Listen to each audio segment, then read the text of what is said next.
Good. And I want to encourage you today.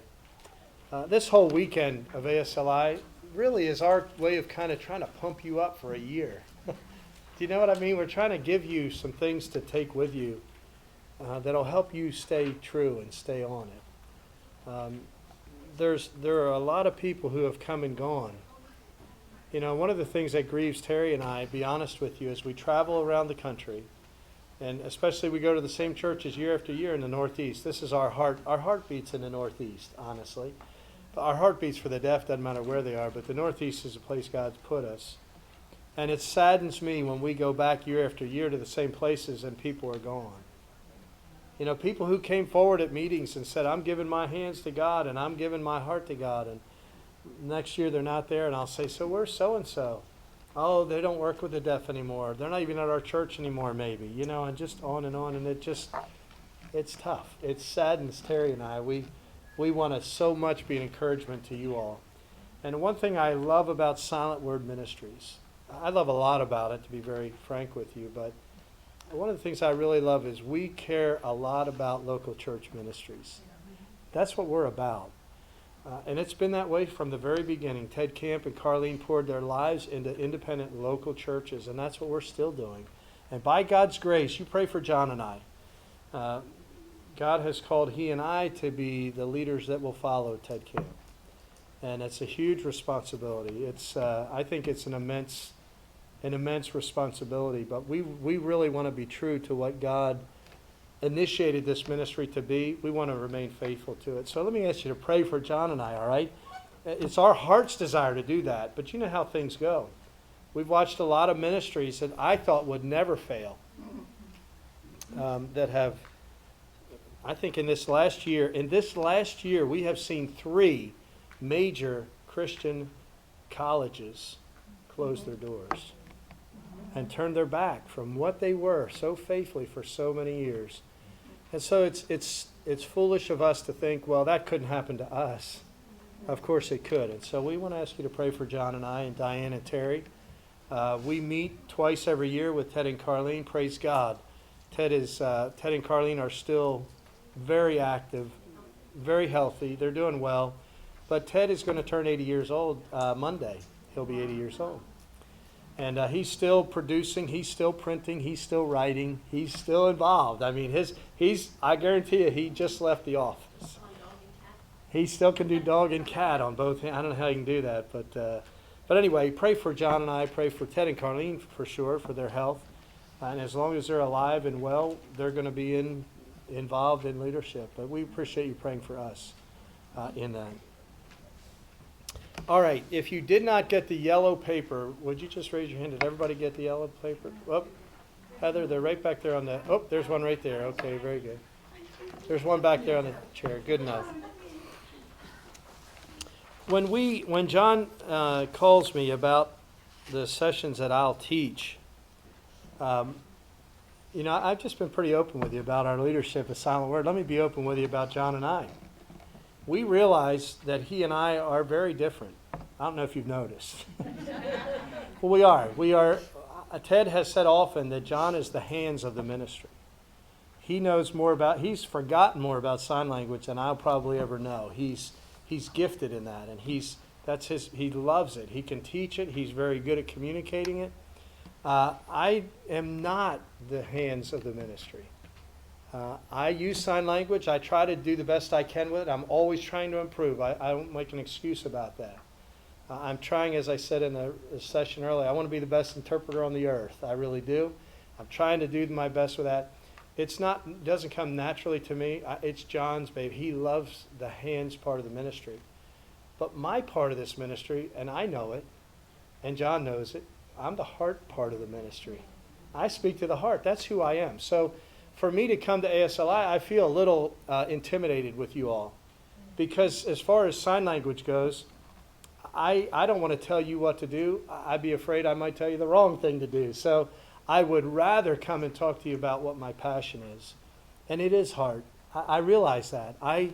When I look at someone else in ministry, I don't look at their skill level. I look at their heart first. That's the way I am. That's my motivation, my main focus. And so it's only right that I should do a session called Speaking to the Heart of the Deaf. And this is one of my real convictions and one of my real frustrations, again, in some of deaf ministry that I see. You know, just because you can sign well doesn't mean you're touching the heart of your deaf. Mm-hmm. I know a lot of preachers that can preach well, but they're not touching the heart of their people. Mm-hmm. And to me, I would rather get up, honestly, and speak for 5 minutes and touch your heart than to speak for an hour and impress you. That's good. And so to me, when I'm in front of our deaf, when I'm interpreting, I want to reach the heart of the deaf in my church. That's my goal. I want their heart to grasp my preacher's message to them. I'm just the microphone when I'm the interpreter. I'm just the tool that conveys the message from preacher to person. But I wanted to get there with passion and drive.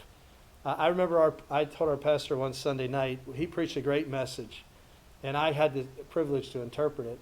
And I met him out in the lobby after church, and I said, Pastor, you just preached a great message. But you know what? I'm being honest with you. I poured my heart into it, I think, as much as he had. And he knew what I meant. I wasn't taking credit for his message. But I praise God. I felt like our deaf really got it. Like they were locked in. I often say the deaf didn't even blink. You know what I mean? They don't want to blink to miss anything. And to me, that's what I want to do as an interpreter. I definitely want to do it as a teacher. Without question, I want to do it as a preacher. I want to get to the heart of people. Last night when I preached here, I'm not aiming at your head. I told you that. I'm aiming for your heart. And I want you to aim for the heart. That's what the whole thing last night was about. Do they understand? It's to get to that heart. Let me show you, I think, a scriptural mandate for this. I always like to have, I've known some preachers who have a great idea and try to find a Bible verse to match it. I would rather find the Bible verse and get a great idea to come with the Bible verse, if you know where I'm coming from. So there's a scriptural mandate that I find in 1 Corinthians that I've always loved. That I love the way Paul writes. For one thing, I think we've exalted him to a position of like almost sinless perfection. But I think Paul was just like us. I really do. And when I read his writings, even under the inspiration of Scripture, I can still see the humanity in Paul. And I relate to that really well. So let me read these verses to you. You've heard them before, but think about getting to the heart of our deaf. He said, And I, brethren, when I came to you, came not with excellency of speech or of wisdom, declaring unto you the testimony of God. For I determined not to know anything among you save Jesus Christ.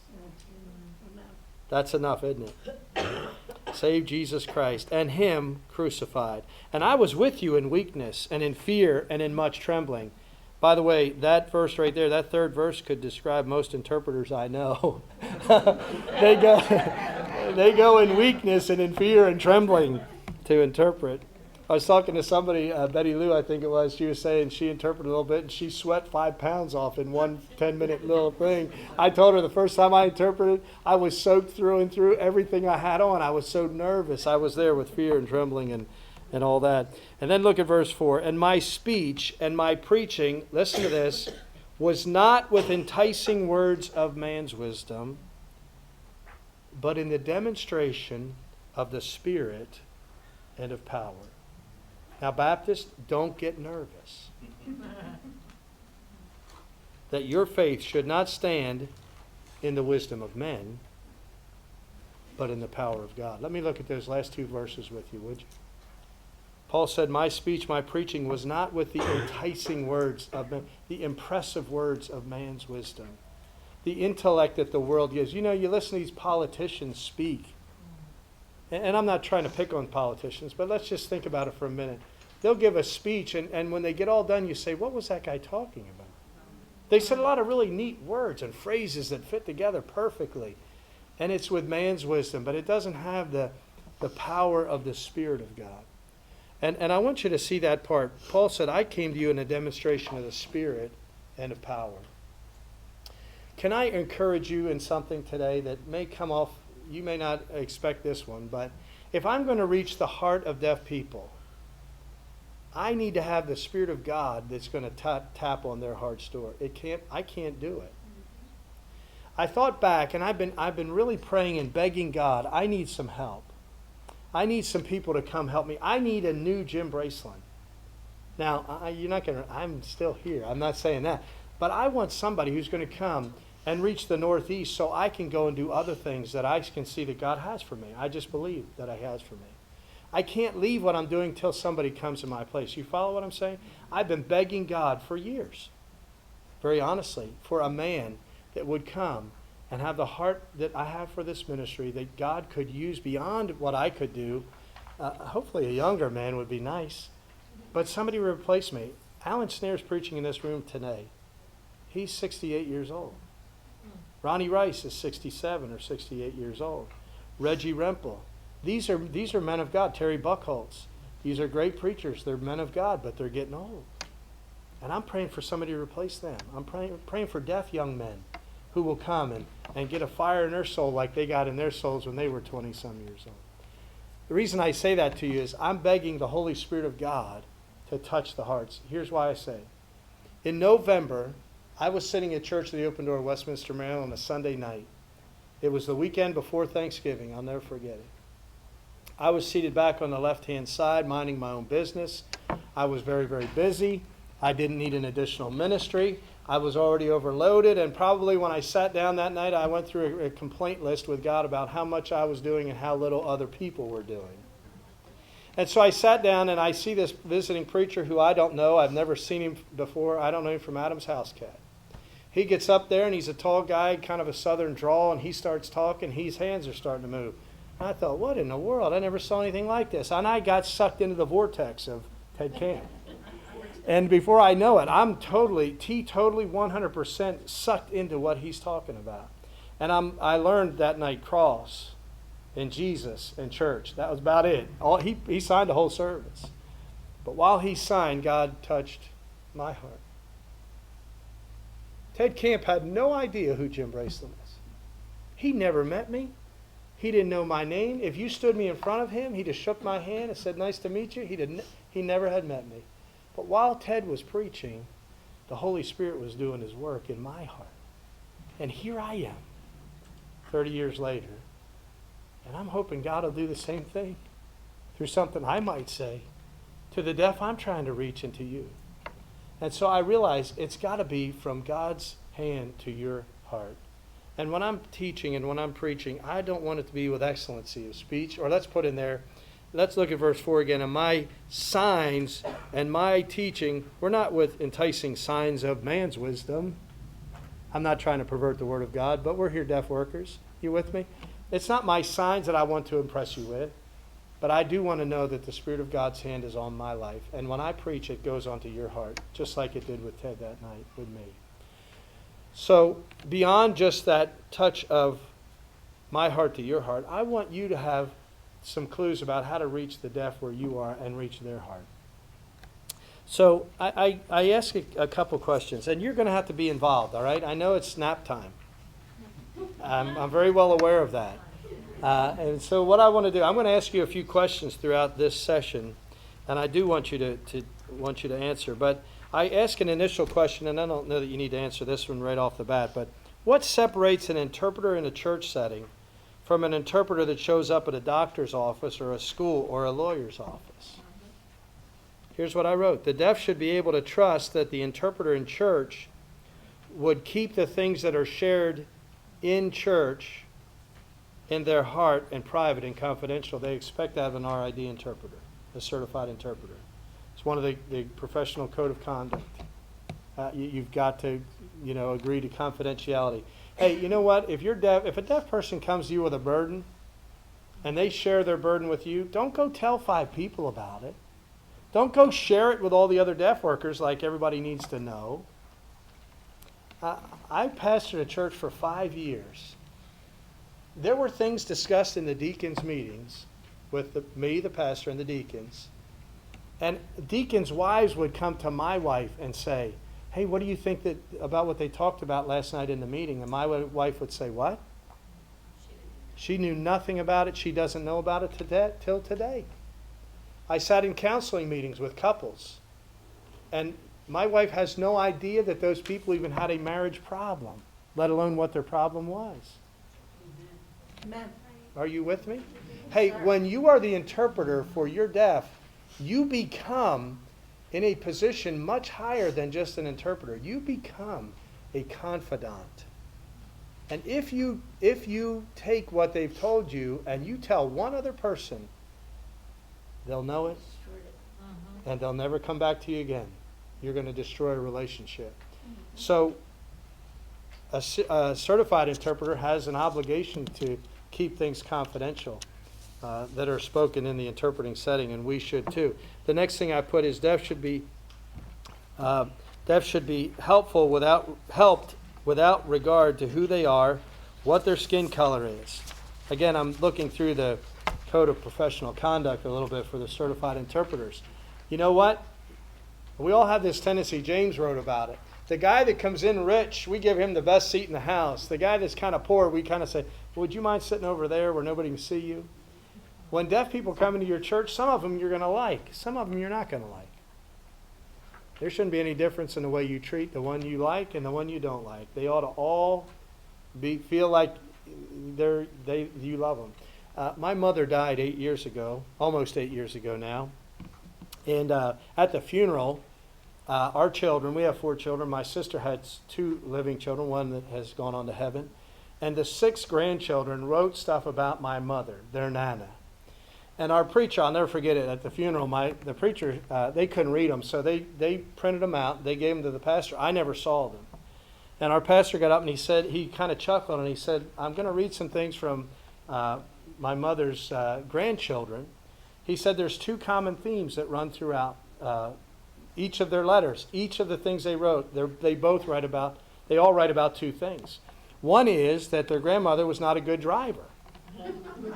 Well, now, I had to chuckle at that because my mom was a very good driver. However, when you put grandkids in the car with her, she couldn't even tell you which way she was going at that point. They told about her running into a soda machine, running over a metal pole, going the wrong way on a one-way street in Philadelphia. I mean, on and on the story, but every one of them had a different story. And they had not compared.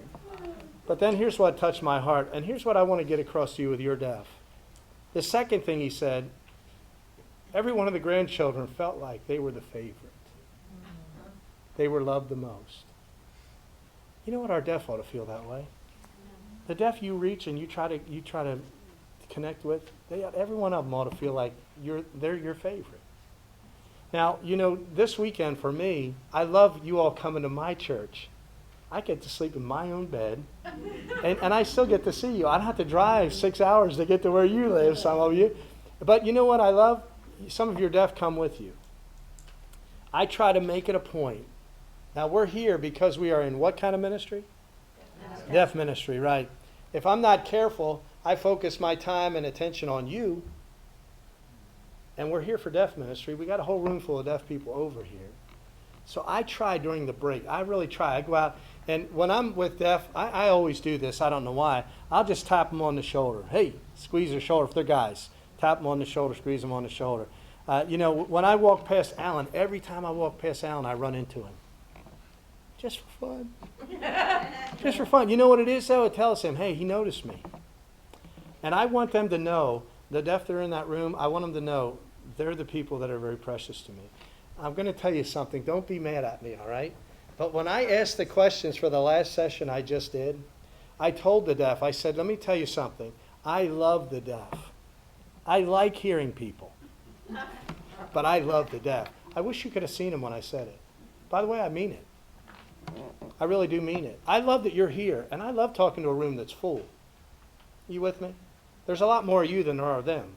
It's more fun to talk to more people, but to be very honest with you, I'd rather hit their hearts over there because that's who God's called me to. And so I tell them, I love you. I live to minister to you. Now, I like hearing people, especially if they work with the deaf. I like you even more. But I love the deaf. You with me? And I tell them that. And by the way, if I don't mean it, they're going to know it. That's right. If I'm constantly trying to find ways to get away from them, they're going to know that. But if they see me coming up to them and just asking, how are you? What's up? Where you been? What are you doing? Little stuff means a lot to them. That personal touch with them. We're trying to reach their heart. And you know, it doesn't matter what echo socio, whatever that thing is. Yeah, that thing. It doesn't matter about that. It doesn't matter if they can give me $5 or they take $5 from me, which they usually take the $5. It doesn't matter. God's called us to reach them, and that's who we are here for, and that's who we want to be effective with. At the top of page 2, deaf should be able to trust that you're going to remain loyal to the teacher, preacher, or whoever you're interpreting for. But in a church setting, they need to know that your pastor said what you signed. You know, I've had deaf say to me, right in the middle of the message, did he say that? Like they want to, was that you or is that him? They should never wonder. Are you with me? They should know. I'm not telling you anything. It's him.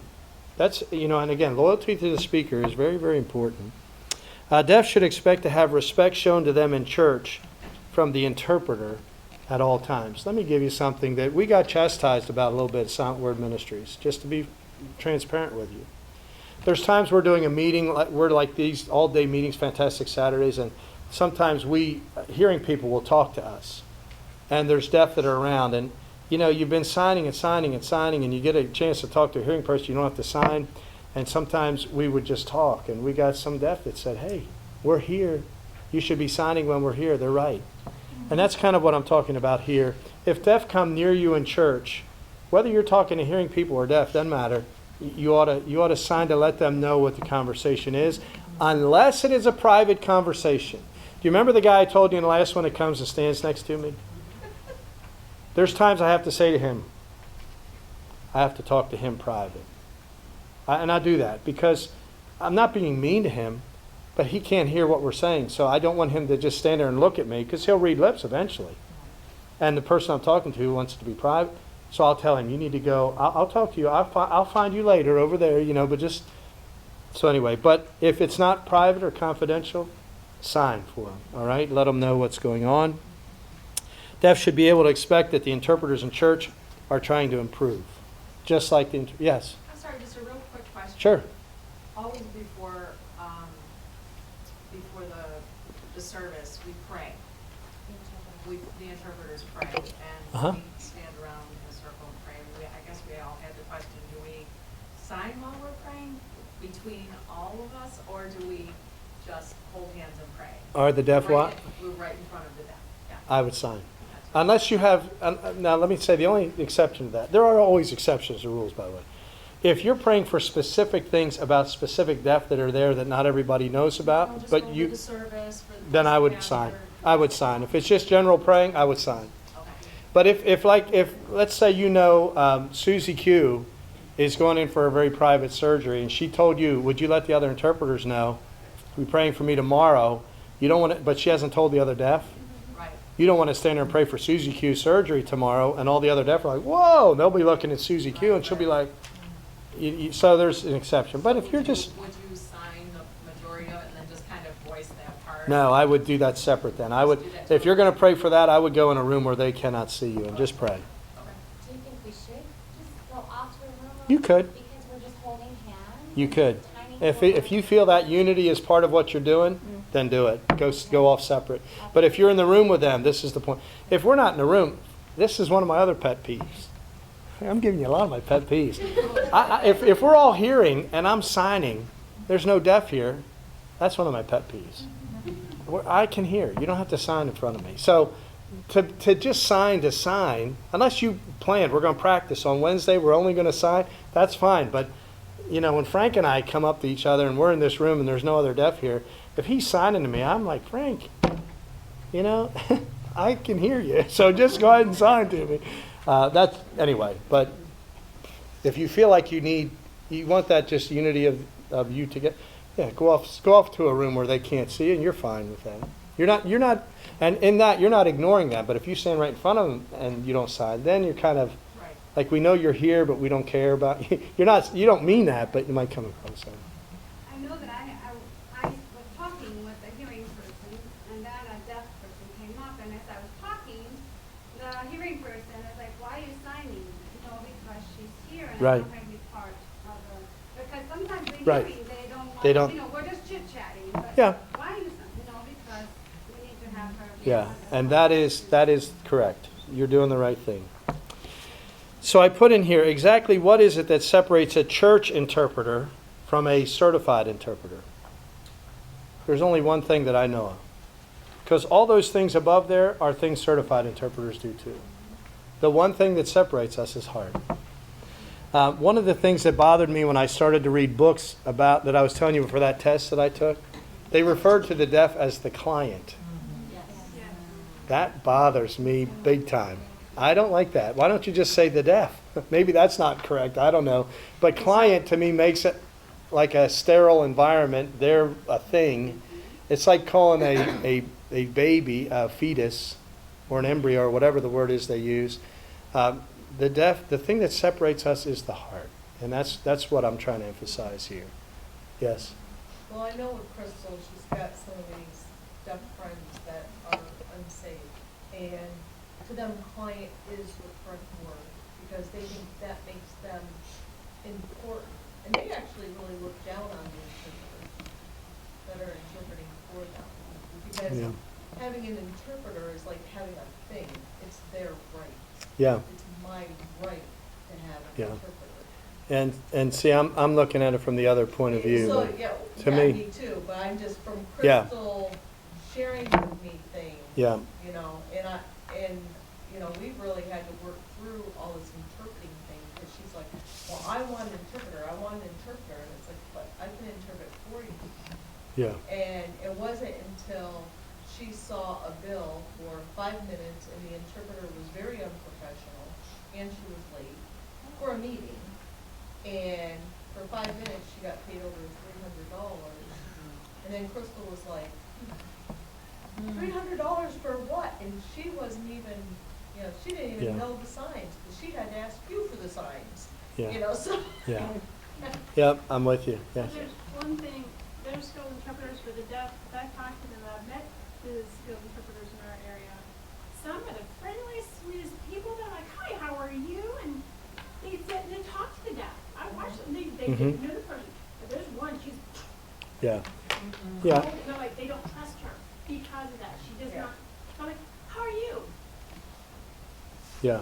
So Well, there's- and what I'm trying to emphasize, I'm not trying to criticize certified interpreters. That's not my goal. No, I know. I But just- really, what I'm trying to say is we should be characterized Right. by our heart, is what I'm trying to get across. So our goal in interpreting in church is to have our heart connect to the heart of our deaf. We can do, if all we do is reach the heads of our deaf, we pour information into them, they get all the signs, but it comes with no heart, then I don't think we've accomplished the goal.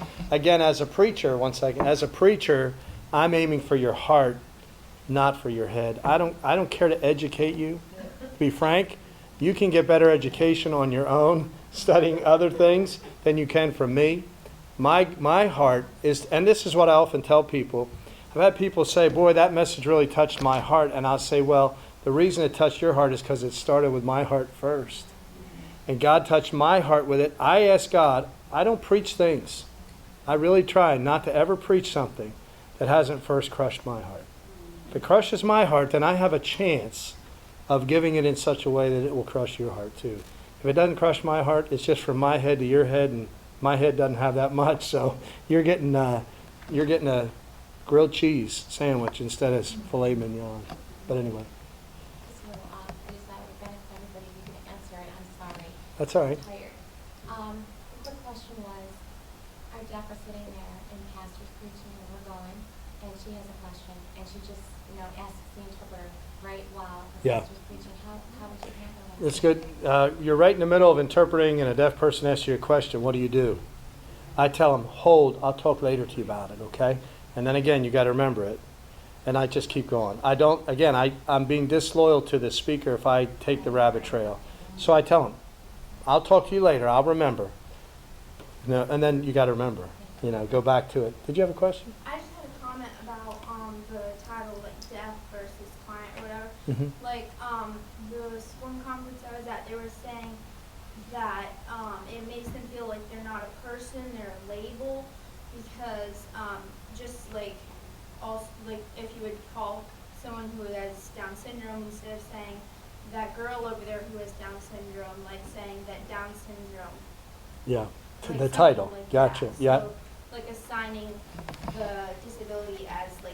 they The are. title. as opposed Yeah, to I agree. As a person who happens to have. Exactly. And again, I want to keep that focus on, this is over here I use the verse from Matthew 7, and they bring one that was deaf. That one was important. Jesus took him aside, and I'll talk about that later and some of the things I'm going to do. But yeah, you're right. I want to keep the heart of that person in front of us and our heart to reach them in front as well. If we simply pass information from our pastor to our deaf, we're not really being loyal to our pastor. So we want to keep that in mind. So how exactly do we reach the heart of the deaf? I'm going to ask you some questions. This is where you answer, all right? So questions that we ought to think about. I want you to think, actually, you can write this down. Did I give you a note page on this one? Yeah. Okay, good. I want you to do this for me. And remember, the questions you answered were from page 2 that'll be on your back, all right? So I want you to write down the most effective interpreter you've ever seen. Just in your experience. It could be the person sitting next to you. It might be you. I don't know. That you're the most experienced you've ever seen. No, don't do that. But write down the name of the probably the best interpreter you ever saw, in your opinion. Again, we're not going to compare notes. We're not going to say anything. Put their name down. And then I want you to answer the second question with that one. Why were they the most effective interpreter in your mind? Now, you can answer that one out loud. I don't need to know the name. But I want to know why the person you put down as the most effective interpreter you've ever seen, why do you consider them the most effective? Joan? Because their facial expression mirrors their heart. Good. Okay. Facial expression matched their heart. That's an important thing. All the way in back. Parents were deaf, so he had that first. That was first language, the coda. All right. Good. Do you have your hand up, or are you just scratching? Okay. Spot on, clear. Clear. Very good. Yes. That their heart, and it didn't take much for them to just start crying and just really, because it reflects your relationship with Christ. And they always taught me that if you don't have this, Yeah. you're not. You don't gonna have this. Right. Good. So their heart reflected on in a very obvious way. Yes.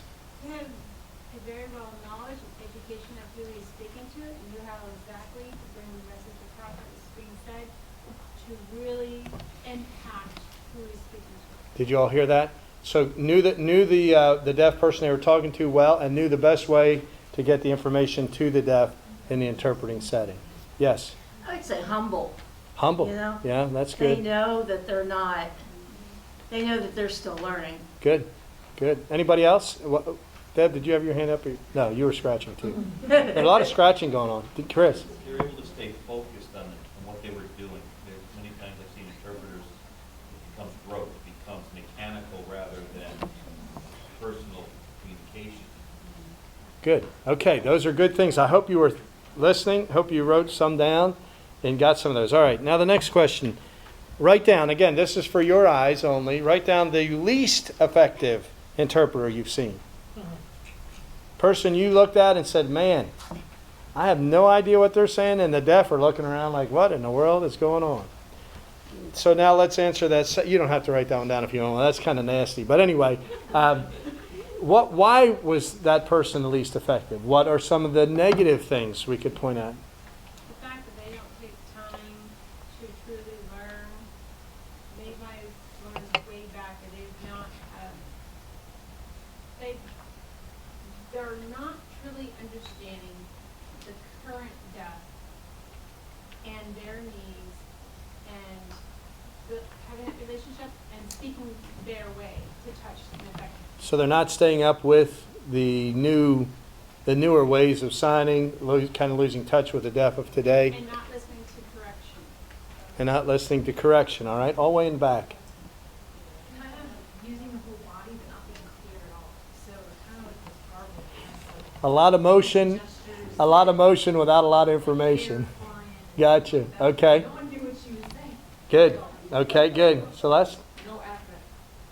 I'm sorry. No. No affect. They didn't match the speaker at all. Gotcha. Okay. Got you. Over here.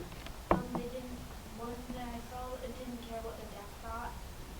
Weren't interested in what the deaf were getting. That's a good one. I was gonna say, looked like they didn't even want to be there. Same idea. Yep. Yes. No emotion or sloppy. No emotion and sloppy. Monotone. Monotone, again, we talked about the no facial expression kind of thing. One thing being able to the speaker, having their, it's one thing to interpret, but sometimes when you go in your off, you're a little tangent from what was. Having your own agenda, not being true to the speaker. Good. All right. By the way, I hope you wrote some of those down. Why do I want you to write them down? Because you want to attain to the impressive or effective interpreters and stay away from, let's be honest, we've all done both. Let's be honest, we all have. So we want to get away from those things that caused us to be least effective.